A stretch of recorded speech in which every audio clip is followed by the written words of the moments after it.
Friesian Sahiwal জাতের এই গরুটিকে মালিক ভালোবেসে নাম দিয়েছেন চৌধুরী আব্দুল্লাহ।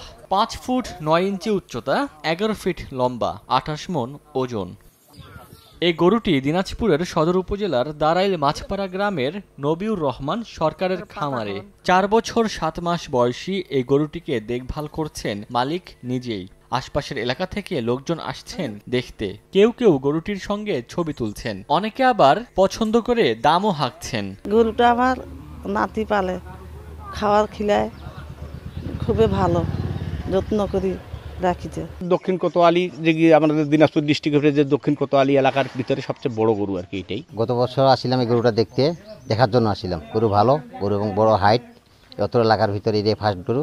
চৌধুরী আব্দুল্লাহর প্রতিদিনের খাবারের তালিকা রয়েছে ধান ও গমের গুঁড়া, ভুসি, খড় ও ভুট্টা সহ বিভিন্ন দেশীয় খাবার। খামারের মালিক জানান, দীর্ঘ 4 বছর সম্পূর্ণ প্রাকৃতিকভাবে গরুটিকে বড় করেছেন। আদর করে এই চৌধুরী আব্দুল্লাহ নামটি রেখেছেন। দিনাজপুরে কালচার হলো অলস জাতীয় লোকগুলাকে চৌধুরী করে বলে, তো আমি চৌধুরী করে ডাকি, ও উঠে যায়।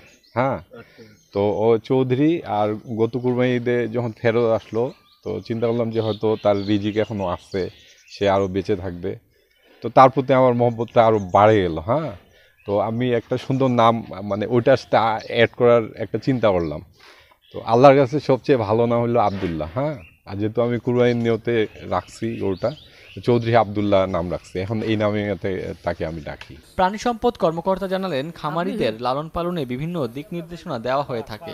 আমরা প্রাণী সম্পদ পরিবারের সকল সদস্য নবিউর রহমানের পাশে আছি। আমরা সার্বক্ষণিক তাকে সহায়তা দিয়ে যাচ্ছি এবং আমরা দেশবাসীর প্রতি আহ্বান জানাবো, নবিউর রহমানের এই যে একটি স্বপ্ন, একটি গরু প্রস্তুত করেছে সে, এটা যেন সে ন্যায্য দাম পায়। খামারি নবিউর রহমান কোরবানি ঈদে ভালো দামে বিক্রি করতে পারবেন এমনটাই প্রত্যাশা করছেন। সময় সংবাদ, দিনাজপুর।